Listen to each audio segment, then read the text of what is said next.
ቴዲ ዙሪያ ማርኬቲንጉን የምትሰሩ ሰዎች እሱን ካለበት አላቅም እሱን ካለ ጨምሮ እሱን ማለት ነው። አንደኛው ትልቅ ስራ እየተሰራ ያለው ቴዲ እየተሰበጠረ ያለው ፒክቸር ቴዲ የዚህ መንግስት ጠላት ነው የሚል ፒክቸር ነው እየተሳለለት ያለው። ልንገራችሁ ስብስብ ተፈጥሯል። በተለይ ዲያስፖራ እንደምታውቁት ያ ስብስብ ልዩነታችንን አስቀምጠን ኢትዮጵያ የምትባለውን ቃል ሳንጠራ ከፈለገች ትበታተን ኢትዮጵያ አንድ ጠላት አለን ብሎ የተነሳ ስብስብ አለ ውጭ ሀገር በእናቱ ልደቱ የሚመራ በእናንዳርጋቸው ያሉበት እነ ወዲ ሻቢያ ያሉበት እነ የኤርትራ ወኪሎች ያሉበት ቲፒኤልኤፍ ያለበት እና አምባሳደር ፍሳ ያሉበት እና አባይ ምናምን የሚባሉ ሰዎች ያሉበት ሌሎች ማልጠብቃቸውም ሰዎች ያሉበት በውጤት ደረጃ እነሱ ጦርነት ይቁም አገዛዝ ያብቃ ምናምን ቢሉ ግን በውጤት ደረጃ ዋነኛ ጠላታችን ስልጣን ላይ ያለው መንግስት ነው፣ ዋነኛ ጠላታችን አብይ አህመድ ነው ብሎ የሚረባረብ አካል አለ። ይሄ አካል ቁጭ ብሎ መነጋገር አይችልም። ይሄ አካል የጋራ አጀንዳ የለውም። አቶ ጀዋር ከአቶ ልደቱ ከዶክተር ጸጋዬ አራርሳ ዶክተር ጸጋዬ አራርሳ ከወዲ ሻቢያ ከአማራ ጽንፈኛ ከሆኑ ሰዎች ከነገዱ የጋራ አጀንዳ የላቸውም። ልንገራችሁ ማለት ነገ ከነጎዲያ ኢትዮጵያን ወዴት እንወስዳላታለን የሚል የጋራ አጀንዳ የላቸውም። ወደፊት የሚያስኬድ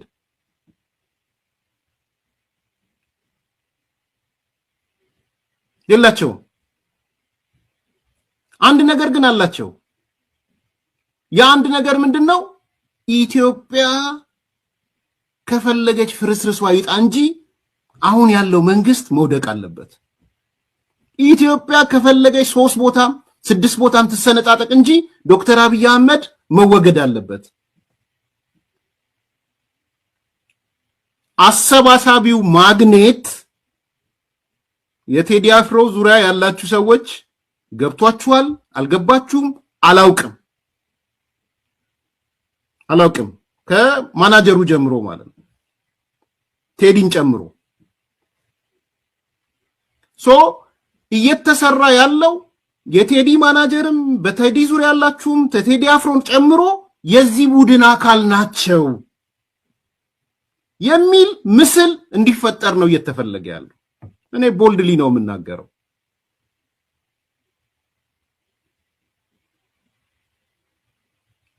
ስለ ቴዲ ፖለቲካ አቋም እንዳለው አውቃለሁ።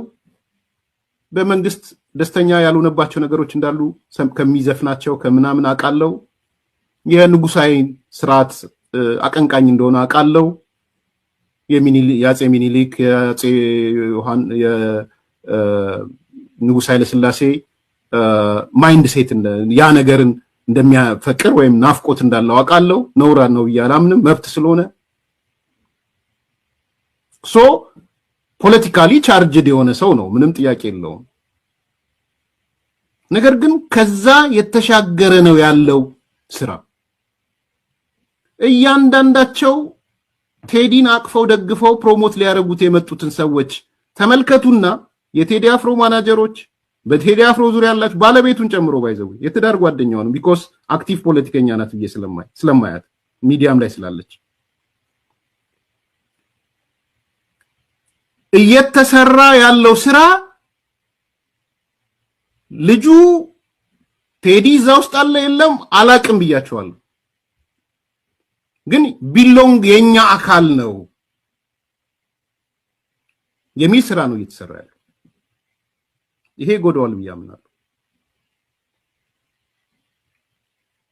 ቢያንስ በትንሹ የብልጽግና አባላት አሉ። በትንሹ ሚሊየንስ 5 ሚሊዮንም 6 ሚሊዮንም 10 ሚሊዮንም ብልጽግና እንደሚለው 16 ሚሊዮንም ሊሆን ይችላል። ቢያንስ ውጭ ያሉት አገር አብይ እስከ ሞተ ድረስ እስከተወገደ ድረስ ብልጽግና እስከተወገደ ድረስ ኢትዮጵያ የራሷ ጉዳይ ብለው የሚሉትን የተረዱ ኢትዮጵያውያን አሉ። ልንገራችሁ፣ የተረዱ ኢትዮጵያውያን አሉ። በደንብ የገባቸው የነዚህ ተቅበዝባዥ ኃይሎች ነጃዋር ምናምን ጨምሮ ለምን እንደተሰባሰቡ የሚያቅ የገባው ኃይል አለ። በጣም ቁጥሩ ቀላል ያልሆነ ሳይለንት ማጆሪቲ አለ። በምንም ታምር ይሄ ሳይለንት ማጆሪቲ ቴዲ አፍሮና በቴዲ ዙሪያ ያሉትን ሰዎች እዚህ ውስጥ ደርቦ ማየት አይፈልግም። የተሰራለው ግን ቴዲን እዚህ ውስጥ መደረብ ነው። ምን ፖለቲካ ነው የማወራው? እዚህ ውስጥ ሻዕቢያ አለ። እነዚህ ሰዎች ውስጥ ወዲ ሻዕቢያ አለ ብያችኋለሁ። ዋናው ምንም በአደባባይ ወጥቶ ኢትዮጵያ ለሶስት ሰነጣጠቅ ሰላም እስከሰፈነ ድረስ እኮ ያለን ሰው ነው የሚመራው። ሶስት ቦታ ብትከፈል ኢትዮጵያም ሰላም እስከሆነ ድረስ ችግር የለብኝ ያለ ሰው ነው።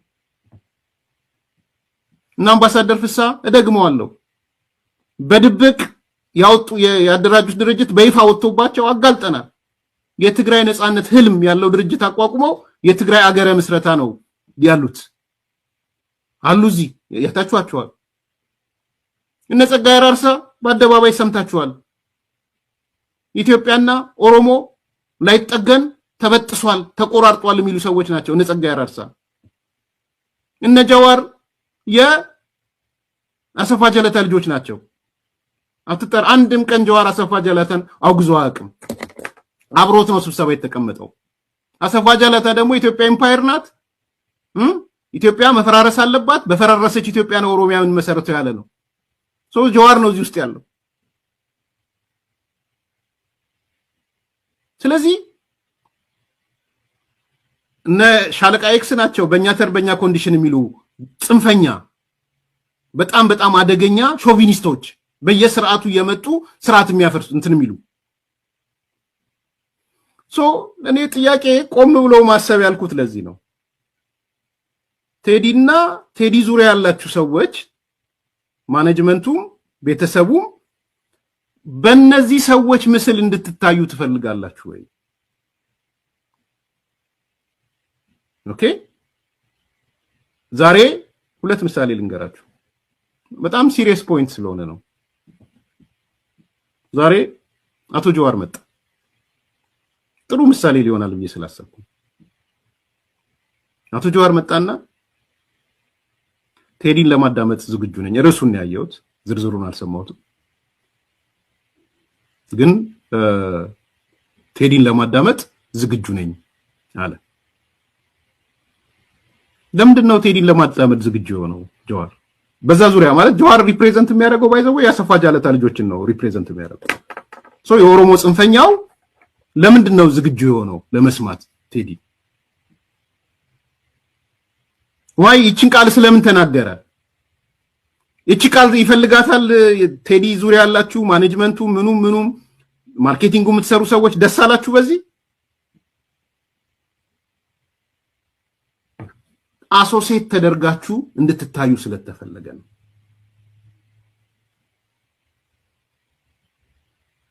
ይሄ ነው እውነቱ። አሶሴት እንድትደረግ ይፈልጋሉ እነ ጃዋር ነው። እሱ የተናገረው ነው። እኮ አጻጺ ምናምን ማጥቆር ሳይሆን ኢንተርቪውን እኮ ላሳይ ይችላል። ክብር ሊሰጣቸው ይገባል። ፎቶ የሚያደርገው ምንም የሚያደርገው ነው። እያንዳንዱን ሶሪት ላባን ብታይ የንጉሥ ኃይለ ሥላሴ በጣም አፍቃሪ እኮ ነው ቴዲ። አታውቅም እንዴ ካሳ? መብቱ ነው እኮ ብዬ ነው እንደው መብቱም ነው ደግሞ ማን ነው የሚከለክለው? የአጼ ሚኒሊክን ቢያፈቅር ጥቁር ሰው አይደል? የአጼ ሚኒሊክ አጼ ዮሐንስን ቢያፈቅር ኃይለ ሥላሴን ቢያፈቅር መብቱ ነው። ያ ስርዓት ይምጣ ማለት መብቱ ነው። አይ ፖለቲካ አይደለም። ስለዚህ እዛ ላይ ችግር ያለበትም ሰው በዛ ብትለውም ችግር ያለበት አይደለም። ይሄ የድሮ ስርዓት ናፋቂ ምናምን ቅጥቀጣ እሱ እኮ ቀረ እኮ። ከድሮም ስርዓት የምትወስደው ፖዚቲቭ ነገር ስላለ ማለት ነው። ስለዚህ እኔ እንትኑን ፖለቲካውን ያየሁትን ፖለቲካ ድባቡን ነው እየተናገርኩ ያለሁት። እሱ የተናገረው ያወጣው ቃል የለም፣ ምን ያለ የጻፈው ነገር የለም፣ ምን የለም። ግን ዘሶኮልድ እነ ጃዋር መተው አይ እሱን ላዳምጠው ዝግጁ ነኝ ሲሉ ምንድነው እየሳሉ ያሉት? ቴዲ አፍሮ እና በሱ ዙሪያ ያሉ ሰዎች መረዳት ያለባቸው ነገር ምንድነው? ሳይረዱት ቀርተው ነው ብዬ አላምንም። ነገ ግን ቅርቃር ውስጥ እንዳይገቡ ነው። ምንድነው የሚያሰቡ ያሉት? ማንም ሰው ይሄን መንግስት ከተቃወመ፣ ማንም ሰው ዶክተር አብይን ከተቃወመ የኛ ወዳጅ ነው ሚሊዮን ፒክቸር እየሳሉለት ነው ያሉት። ይሄን ይፈልገዋል ወይ ነው እያልኩ ያለሁት እኔ። እዛ ዙሪያ ያላችሁ ማናጀሩን ጨምሮ በተለይ ማናጀሩና ኮሙኒኬሽን ዳይሬክተሮቹ ማሰብ መቻል አለባችሁ ብዬ ነው ማምነው። እንደ ፖለቲካ እንደዛ ነው የሚሰራው። ስትተነትን ሴናሪዮ ትተነትናለህ። ከማጋ ነው አጃምለው እያዩዋችሁ ያሉት እነዚህ ሰዎች። መጃመል ትፈልጋላችሁ ወይ? ተጃምሎ መታየት ከእናቱ ልደቱ ጋር ተጃምሎ መታየት ትፈልጋላችሁ? ከነ ጀዋር ጋር ተጃምሎ መታየት ትፈልጋላችሁ? ከነ ፕሮፌሰር ስኬል ጋር ተጃምሎ መታየት ትፈልጋላችሁ? የቴዲ ሰዎች ከነ ዘመነ ካሴ ጋር ተጃምሎ መታየት ትፈልጋላችሁ? ከነ አስረስ ጋር ተጃምላችሁ መታየት ትፈልጋላችሁ? ከቲፒኤልኤፍ ጋር ተጃምላችሁ መታየት ትፈልጋላችሁ? ከነ አምባሳደር ፍስሐ አስገዶም ጋር ተጃምላችሁ መታየት ትፈልጋላችሁ? ጥያቄው ይሄ እዚህ ጋር ነው የሚመጣው። ተጃምሎ መታየት ከፈለገ ችግር የለውም ብያለሁ እኮ። ትላንትና ግን ቴዲ አፍሮን ሲያሳድዱት የከረሙ በጽሁፍም በምንም ሲሰድቡት የነበሩ ሰዎች ዛሬ ተሰብስበው የኛ ጀግና ሐሳብ አፍላቂ ምናምን ሲሉት ልሰማው ተዘጋጀው ሲሉ ምንድነው ያደረጉ ያሉት? ይሄ ይጠቅመዋል ወይ? ቲሙን ይጠቅመዋል ወይ ነው እያልኩ ያለው። ሌላ እኮ ነገር አለም እያነሳ ያለሁት እኔ ፕሮቴክት እያደረኩት ነው ቴዲን። በነገራችን አይ ኤርሚያስ ከሚያነሳው በተቃራኒ ነኝ ካለም መብቱ ነው፣ መብት ስለሆነ ነገ ከመንግስትን የሚተችም ሙዚቃ ያወጣል ማውጣት አለበት ብዬ አምናለሁ። ፋክት ቤዝድ ይሁን እንጂ ፋክት ላይ ተመስርቶ ያውጣ። የሚታይ ነገር ላይ ትችት ካለው ይተች፣ መብቱ ነው። ግን እየተሳላችሁ ያላችሁት እንድትሳሉ የተፈለገው ማለት ፈልጋለሁ የሻቢያ ፕሮ ሻቢያ እንደሆናችሁ፣ ፕሮ ፋኖ እንደሆናችሁ፣ ፕሮ ኦሮሞ ነጻነት ሰራዊት ወይም ፕሮ ኦነግ ሸኔ እንደሆናችሁ ቲሙ ነው። ኖት ኦንሊ ቴዲ። ያ ቲም በሙሉ ተሰብስቦ ኦነግ ሸኔ ተሰብስቦ ፋኖ ተሰብስቦ የሻቢያ አፍቃሪ ተሰብስቦ የህዋት አፍቃሪ ተብላችሁ እንድትሳሉ ነው እየተሰራ ያለው። ፕሮሞት እያደረጋችሁ ያሉት እነዚህ አካላቶች ናቸው። ቢኮዝ የሚንጠለጠሉበት ነገር የለም እነዚህ ሰዎች። ሁለተኛው ነጥቤ እሱ ነው።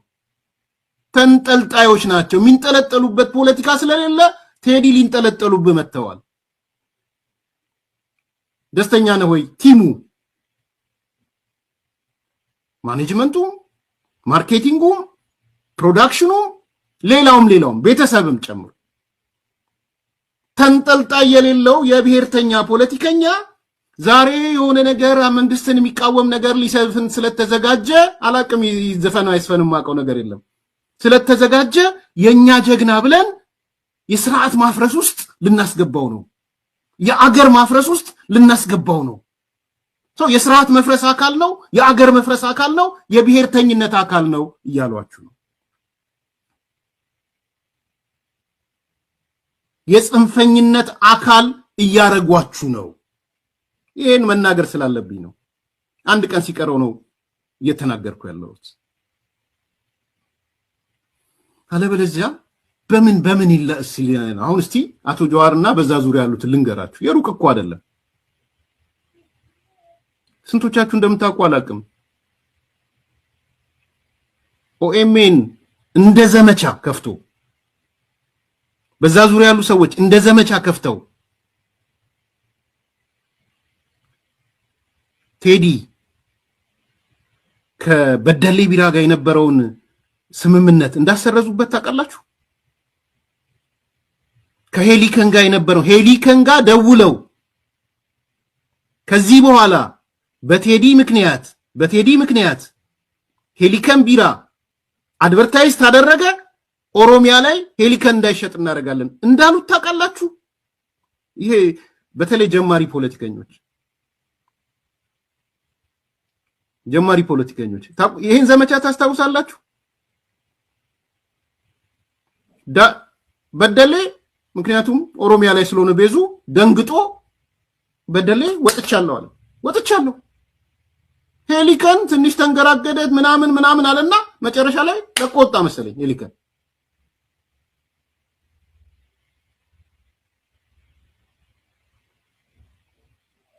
ዘመቻውን የወጣለት ፕሮግራም ሰርተዋል። ኮንግራቹሌሽን ሚል ፕሮግራም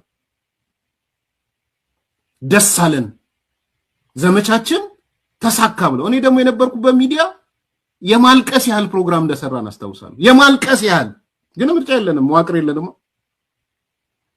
ዛሬ ጀዋር መጥቶ ልሰማው ዝግጁ ነኝ ሲል እውነት ጀዋር ቴዲን ወዶት ነው? ተጸጽቶ ነው ቴዲ ላይ በሰራው ስራ?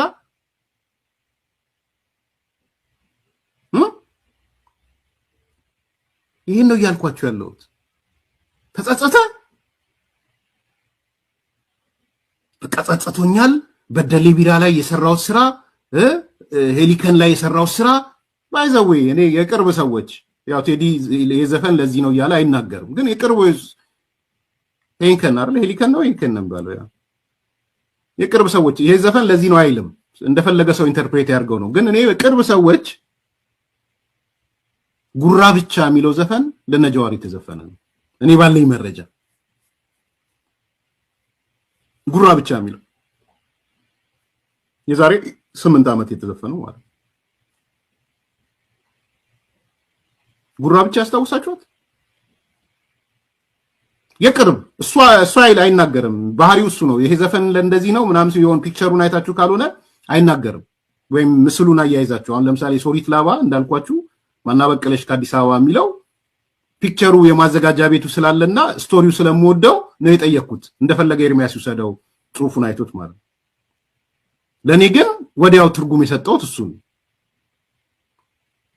ስሉን ስላየው። the same story ጉራ ብቻ የሚለው ለነጃዋር ያን የተዘፈነ because በሄሊከን ወርከን I don't know ቢራው ፋብሪካው በደሌን ጨምሮ ማለት ሶ ትላንትና በእንጀራ ገመዱ የመጣ ይደርሳትና እንተያያለን ያለ ሰው ተጸጽቶ ልክ አልነበርኩም ብሎ ነው የመጣው። ጀዋር ስል ኦኤምኤን ሚዲያውን ባጠቃላይ ማለት ነው። ኦኬ እንዲህ ነው የሆነው። እዛው ዙሪያ አንድ እኔ ስም መጥቀስ የማልፈልገው ግን ይታው ዌል ኖን ስለሆነ ልቀሰው። አሁን እያየው በጣም ሲገርመኝ ነበረ። ቲኤስቲ አፕ አይ ቲንክ ተስፋዬ መሰለኝ ስሙ አውቀዋለሁ። ቲኤስቲ አፕ ካናዳ የሚገኝ በማህበራዊ ድረገጽ ላይ አክቲቭ የሆነ ሰው ነው። ብዙ ፕሮግራሞች ሰርቶ ማይቻ ያውቃለሁ። እኔ ቲኤስቲ አፕ ታውቁታላችሁ ብዬ ስላሰብኩ ነው። እንደው ስሜን ጠቀሰ ምናምን ካለም ከይቅርታ ጋር ነው መናገር እንፈልገው ስለምከታተለው። አይ ቲንክ ፕሮጀዋር አይነት ባህሪ ነገር መለከትበታለሁ። እኔ እስከማስታውሰው አሁን ለምሳሌ ቲኤስቲ አፕ በየቀኑ ማለት በቴዲ አፍሮ ኢሹ በሆነ ቁጥር መጥቶ የሚደበድበው አንዱ እሱ ነበር። በየእንትን የምታውቁት ሰው ስለሆነ ነው። በቃ ቅጥቅጥ እየመጣ አሁን ለምሳሌ ጁላይ 3 2024 የጻፈውን ላሳያችሁ። ተስፋዬ ካናዳ መሰለኝ የሚባለው እንግዲህ ምሳሌ ሙሉንም ሚዲያ ሞኒተር ስለማድረግ ስላየሁት ነው። ጁላይ 3 2024 የለጠፈውን ሳይ ነበር ስለ ቴዲ አፍሮ የጻፈው ማለት ነው። እንደውም ርዕሱ ራሱ ምንድነው ያለው? ርዕሱ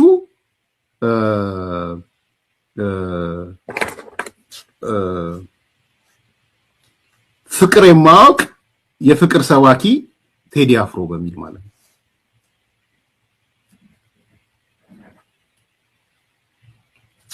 ተመልከቱ። ፍቅር የማያውቅ የፍቅር ሰባኪ ቴዲ አፍሮ ይላል።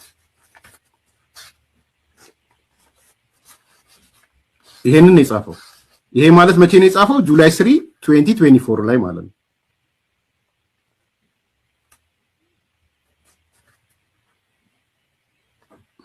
ናምብብላችሁ ትንሽ እንደው ለእንደ ምልክት እንዲሆን ናምብብላችሁ እንደ እንትን ስለያስኩት በጣም ስለገረመኝ በቃ ማለት ኦኬ በየቀኑ እንደዛ ብሎ የሚጽፍ ሰው ዛሬ ምን ስላገኘ ነው የጻፈው ሚል ያው እዛ አካባቢ ስላለ ማለት ነው። ትንሽ ላምብብላችሁ።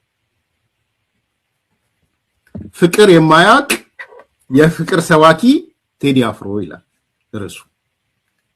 ይሄ መቼ ነው የተጻፈው? ጁላይ 3 2024 ማለት ነው። ስለ ፍቅር የሚያወራ የሰውንም ጉዳት ያወራል ብዬ አምናለሁ። ፍቅር እኮ የምታወራው ብቻ ሆኖ የሚሰብክ ቃል አይደለም።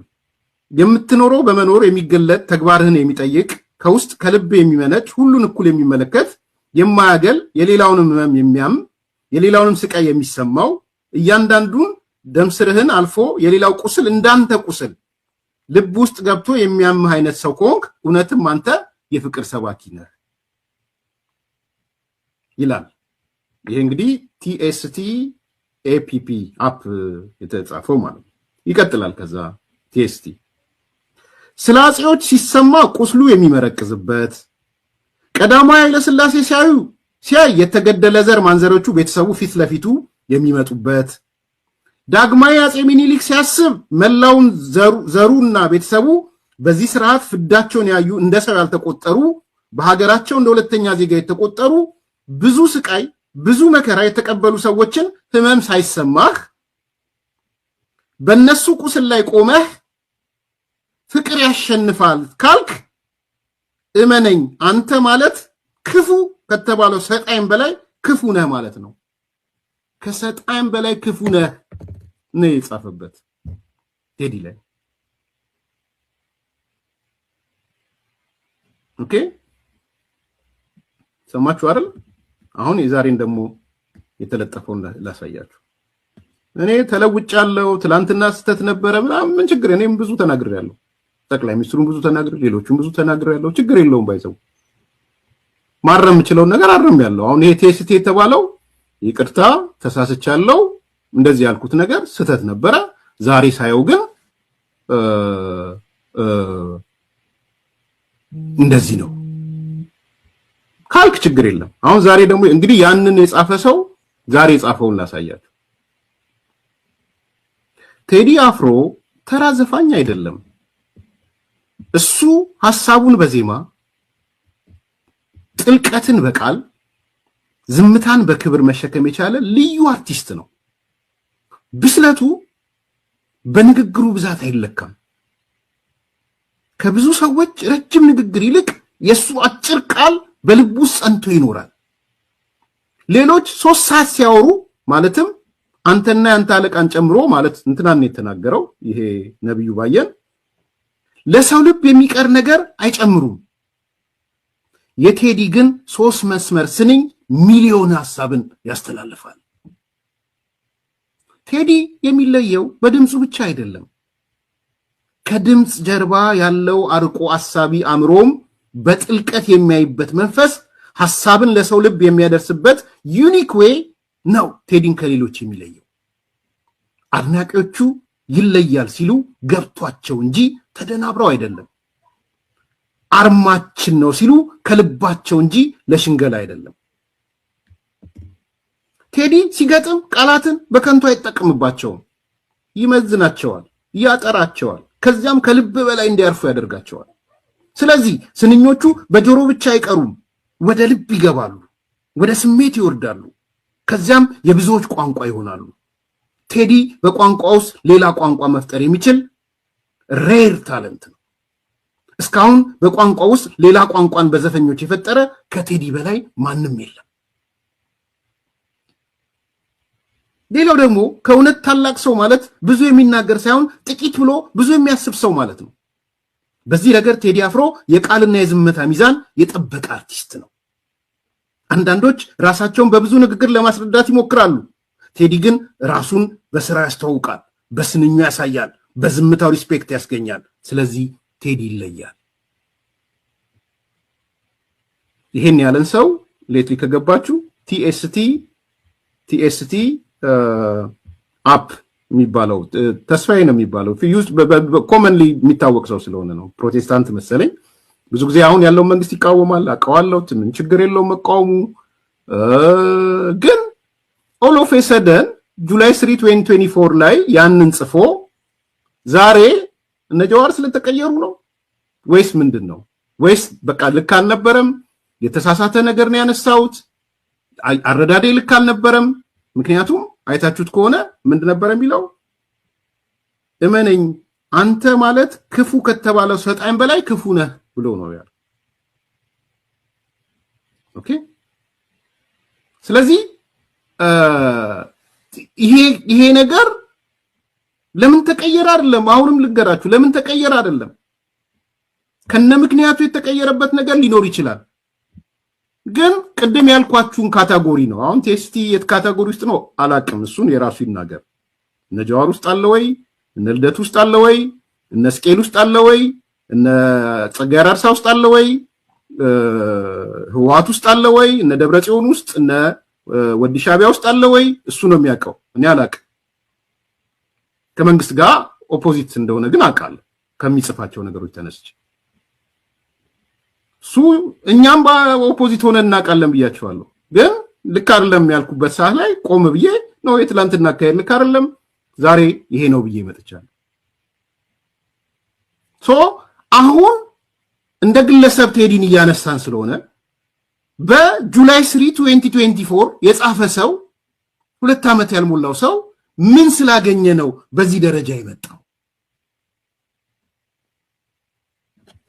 የሚል ጥያቄ እንድናነሳ የሚያደርገን ነው። ሶ በጥቅሉ እያነሳው ያለሁት በአርቲስት ቴዲ አፍሮ ዙሪያ ያላችሁ እሱን ጨምሮ ማኔጅመንቱም ማርኬቲንጉም የምር አፍቃሪዎቹም የምር ከፖለቲካ ተሻግራችሁ የምታፈቅሩትም በጥበቡ በችሎታው አርቲስቶችን ጨምሮ ከልባችሁ የምታፈቅሩት እነ ቬሮኒካ ጽፎ አይቻለው፣ እነ ማን ነው ስሙ ባላገሩ የባላገሩ ልጅ ጽፎ አይቻለው፣ ዶክተር ማን ነው እንትናት ዶክተር ስሜን ማን ነው የሚባል ሲጽፍ አይቻለው፣ ብዙዎች ሲጽፉ አይቻለው። አይ ቲንክ እነሱ የገባኝ እኔ ስነ ጥበቡን ነው ስነ ውበቱን ነው ከዛ ደግሞ ሐሳቦቹን ነው እንጂ እኔ አብርሃም ባላገሩ አገር ይፍረስ ከሚለው ቲም ጋር አብሮ ነው ብዬ አላምንም። ቢያንስ እናረጋኝን ስለማውቃቸው ከነሱ ቅርበት ያለው ሰው ነው። አገር ይፍረስ ከሚለው ቲም አይደለም። አረጋኝ የነሱ ጓደኛ ነው። ዶክተር አብርሃም ባላገሩ ሰውየው የሚለው መጽሐፍ ላይም ከጀርባ የጻፈው ነገርን ከዚህ በፊት አምጥቼ አሳይቻቸዋለሁ። አብርሃም ነው አንዱ ሰውየው የሚለው መጽሐፍ አስተያየት ከሰጠው አንዱ አብርሃም ነው አይደል? እንዳልተሳሳተ ባላገሩ ሶ የነሱ አጻጻፍ የነሱ ክርክር የአርቲስቶቹ ክርክር እነ ቬሮኒካ ሌሎቹ ጨምራችሁ ውግንናቸው የሚነሳው ከኪነ ጥበቡ ከራሱ ከቴዲ ከምናምን ነው የሚመነጨው። ፖለቲካው ግን ሌላ ነው። አብርሃም ወልዴያ ፖለቲካው ሌላ ነው። እኔ የምር ንገሩኝ ብትሉ ቴዲ አፍሮ ይቀበለዋል ብዬ አላስብም። ይሄ ኢትዮጵያ ትፍረስ አይልም ይላል ብዬ ስለማላስብ ኢትዮጵያዊ ፍረሶች መጠጊያ አድርገውታል ቴዲ። ታስ ፖይንት እያነሳ ያለው እሱ ነው።